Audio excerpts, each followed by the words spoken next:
À Djibouti, le président Ismaël Omar Guelleh prend à bras le corps la lutte contre la pandémie. Décrété le 23 mars dernier, le confinement, comme dans les autres pays du continent, a permis de contenir la propagation du virus, mais surtout la prise en charge et la guérison d'un nombre important de patients atteints de la maladie liée au Covid-19.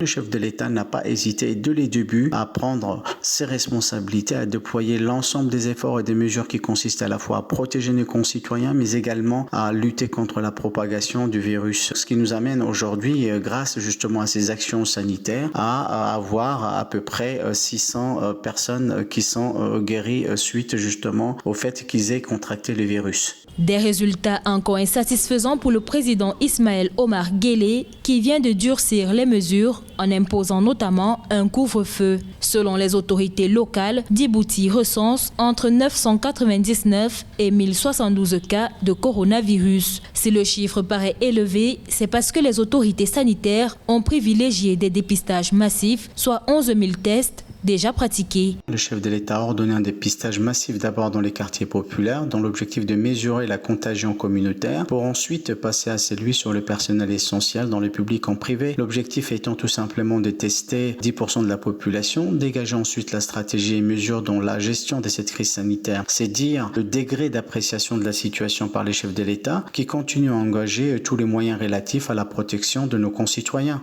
Le 31 mars dernier, un fonds d'urgence et de solidarité a été créé par le président Ismaël Omar Guelleh d'une valeur d'1 milliard de francs djiboutiens, un fonds auquel il a apporté sa contribution financière à hauteur de 10 millions de francs.